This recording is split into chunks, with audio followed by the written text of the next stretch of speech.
Assalamualaikum warahmatullahi wabarakatuh. Oke, teman-teman, di sini akan saya jelaskan materi tentang taksonomi pendidikan ya. Jadi ketika kita berbicara taksonomi, mungkin bahasa taksonomi itu teman-teman tidak asing, apalagi anak-anak IPA ya. Dari taksonomi itu apa sih? Nah, apalagi ketika kita berbicara taksonomi pendidikan. Taksonomi pendidikan itu tentunya terdiri dari dua kata, yaitu taksonomi dan pendidikan. Kalau pendidikan dulu kita sudah membahasnya, apa itu pendidikan ya. Sekarang kita bahas taksonomi. Taksonomi dari kata tasain dan nomos. Tasain itu artinya mengelompokkan, nomos itu aturan. Jadi bisa dikatakan kalau dulu kita berbicara ada taksonomi makhluk hidup, ya, pengelompokan makhluk hidup ya. Jadi taksonomi itu berarti adalah pengelompokan sistem klasifikasi atau berdasarkan tentang hal-hal tertentu. Jadi kalau kita berbicara pendidikan itu tentang seni mendidik atau bagaimana transfer of knowledge, value, and skill, berarti taksonomi pendidikan itu adalah klasifikasi atau pengelompokan dalam kaitannya tentang tingkat kemampuan peserta didik dalam mencapai tujuan belajar. Itu ada yang mengatakan seperti itu. Kemudian, paling mudahnya taksonomi itu adalah membahas tentang klasifikasi tujuan belajar itu pada kemampuan anak itu apa. Karena kan yang ingin dibentuk itu adalah kognitif transfer pengetahuan, keterampilan dan nilai yang mungkin sering kita dengar atau proses mendewakan manusia atau proses mendidik anak, maka yang akan dibentuk di anak itu apa? Nah, itu dinamakan nanti ditaksonomikan, yaitu diklasifikasikan. Nah, tokoh pertama yang mencetuskan ini itu adalah seorang tokoh psikolog, yaitu bernama Benjamin S. Bloom, atau yang paling dikenal, yang paling terkenal ini.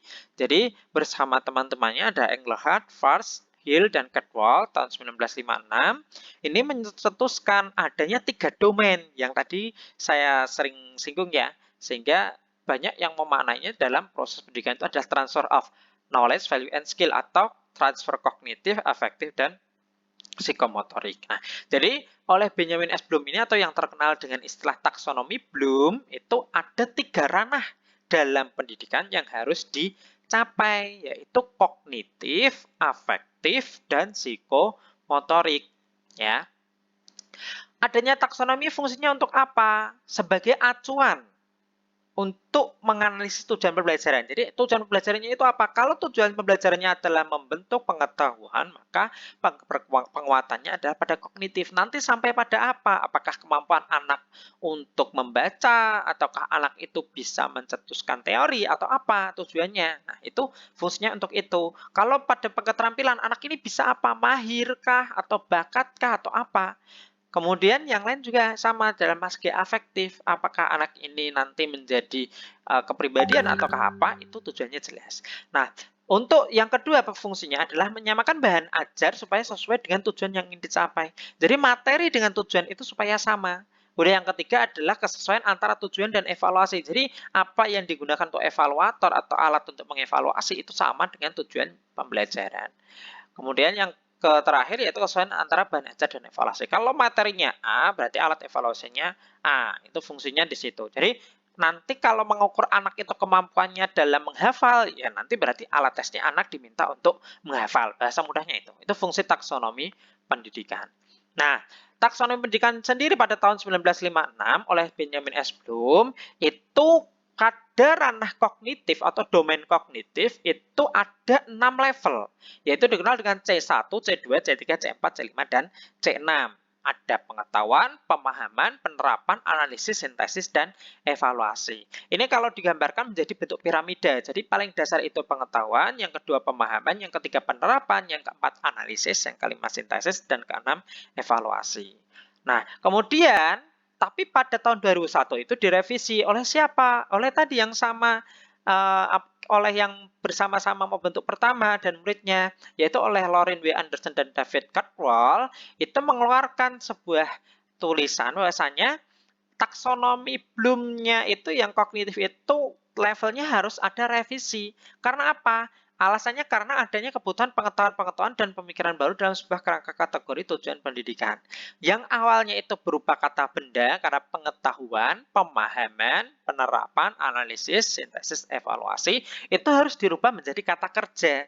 Karena apa? Tujuan pendidikan itu bukan siswa dapat apa siswa itu punya apa? Karena kalau kata benda itu kan siswa punya apa. Tapi adalah untuk membentuk siswa itu mampu melakukan apa atau kata kerja sehingga direvisi menjadi taksonomi. Bloom yang revisi itu yang paling dasar itu mengingat, memahami, menerapkan, menganalisis, mengevaluasi dan mencipta. Ya, jadi ada sama-sama C1 sampai dengan C6, tapi paling dasar itu mengingat. Mengingat itu berarti adalah anak itu mengingat, mampu mengingat. Ingat itu paling dasar. Anak tidak perlu paham, dia cuma harus ingat. Ya. Jadi misalnya 1 tambah 1 sama dengan 2. Satu atau menghitung 1, 2, 3, 4, 5. Tapi anak belum tentu paham. Oh, 1 itu bentuknya seperti ini, 2 itu bentuknya seperti ini. Belum tentu. Itu mengingat. Jadi hanya sekedar ucapan yang memang dia ingat saja. Yang kedua memahami. Nah, kalau memahami ini levelnya lebih naik. Memahami ini butuh ingatan. Karena apa? Dia akan paham ketika dia ingat. Ingat apa? Oh, ingat ada namanya bentuk. Oh, ingat ada namanya bunyi 1. Nah, bentuknya garis lurus. Nah, itu namanya paham. Nah, setelah itu dia menerapkan. Oh, menerapkan itu berarti adalah mengaplikasikan. Setelah dia ingat, dia paham. Oh, yang bentuknya apa namanya? Plus itu namanya apa? Itu namanya garis 1 itu namanya kurang. Kalau titik 2 itu bagi. Kalau salib itu berarti tambah. Oh, bentuknya seperti ini. Maka kalau 1 ditambah 1 sama dengan 2, dia paham. Oh, angka 2 itu adalah setelah 1. Nah, itu namanya menerapkan. Yang selanjutnya menganalisis. Menganalisis ini adalah mengurai atau menghubungkan sebab akibat. Itu namanya menganalisis. Jadi, kemampuan anak menghubungkan oh antara ini dan ini nanti memecahkan masalah. Oh, misalnya 1 tambah 1, 1 kali 1 ditambah 2 ditambah 3 ada perjumlahan yang panjang. Oh, berarti adalah dia paham, dia menerapkan menganalisisnya. Oh, mana yang pengkalian didahulukan, oh ini penjumlahan dan lain sebagainya. Kemudian mengevaluasi. Mengevaluasi ini berarti adalah membandingkan antara teori dan realitanya. Jadi, oh ini sesuai apa tidak. Nah, ini saya mau mengevaluasi. Untuk bisa mengevaluasi, maka dasarnya anak harus bisa menganalisis. Dan terakhir mencipta, ini kemampuan paling tinggi, yaitu setelah anak kalau bisa mengevaluasi, maka ranahnya selanjutnya dia akan menciptakan suatu hal yang baru. Atau menciptakan sebuah teori yang baru, atau menciptakan sebuah cara yang baru. Itu namanya mencipta. Jadi antara C1 sampai dengan C6 itu adalah runtutan yang paling dasar sampai dengan paling tinggi. Kata kerja operasionalnya ini sering digunakan dalam pembuatan apa namanya, misalnya kompetensi dasar atau mungkin membuat soal ya, mengingat, oh memilih. Ini biasanya kalau teman-teman menjumpai di dalam kompetensi dasar tuh, siswa mampu menguraikan, siswa mampu menunjukkan, siswa mampu mendaftar, siswa menempatkan. Nah, itu nanti lihat di sini kata kerja operasional. Ada kata kerja yang sama, tapi nanti kalimat yang mengikutinya berbeda. Fungsinya kata kerja operasional itu di situ. Ya, siswa mampu mempertahankan, siswa mampu menentukan jumlah. Nah, itu nanti berarti masuknya C3. Berarti pembelajarannya harus sampai siswa bisa menerapkan dan evaluasinya atau alat tesnya juga adalah siswa tentang penerapan. Nah, selanjutnya yang kedua adalah domain afektif atau ranah afektif. Afektif itu berarti adalah kaitannya dengan value. Kalau tadi kognitif itu pengetahuan, kalau afektif value, nilai. Ya, tingkatannya ada 5. A1 sampai dengan A5, afektif 1, afektif 2 sampai dengan afektif 5. Yaitu yang pertama menerima, kedua menanggapi, ketiga menilai, keempat mengorganisasi, kelima adalah karakterisasi. Jadi tujuannya adalah pembentukan karakter. Ya. Yang pertama menerima. Menerima itu adalah dasar. Anak, oh ini tentang nilai jujur. Jujur itu berarti mengatakan apa adanya. Dia menerima, tapi belum tentu dia melakukan. Dan dia tidak protes, itu namanya menerima. Yang kedua menanggapi. Anak ini mulai ada respon, dia mulai melakukan.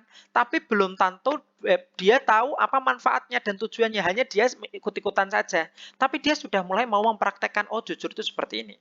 Nah, ketika menilai, setelah dia mempraktekkan, maka dia akan merasakan, menilai, oh kalau saya jujur dan tidak jujur itu bedanya apa. Nah, kemudian mengorganisasikan itu adalah sebuah keyakinan. Jadi terorganisir dalam dirinya, biasanya jujur itu harus dilaksanakan. Dia yakin bahwa jujur itu hal yang baik. Kalau dia tidak jujur, maka tidak akan dipercaya oleh orang lain. Itu namanya mengorganisasikan.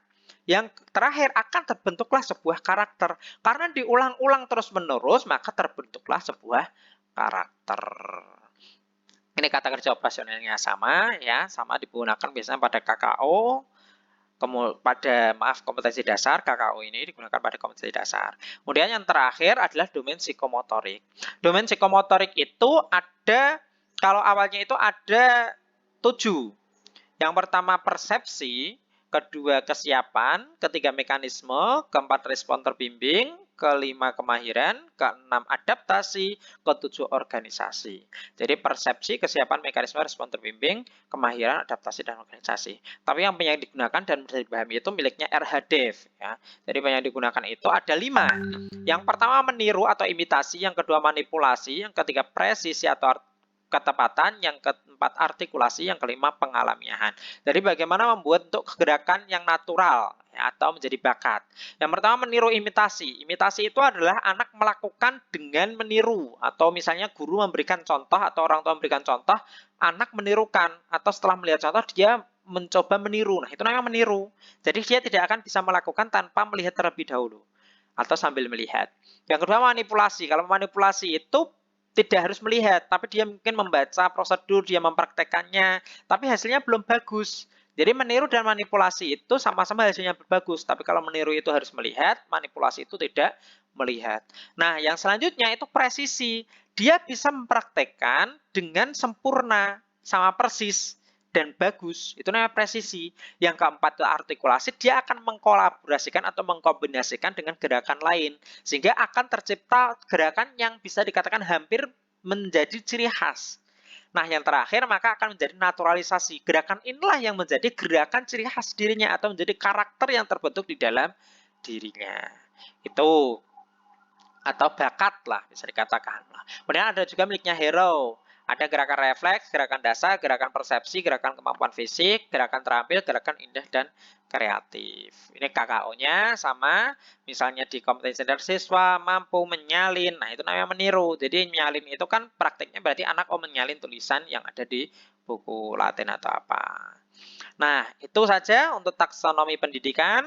Nanti kita lanjut materi yang selanjutnya. Kalau ada pertanyaan silahkan ditanyakan. Terima kasih. Assalamualaikum warahmatullahi wabarakatuh.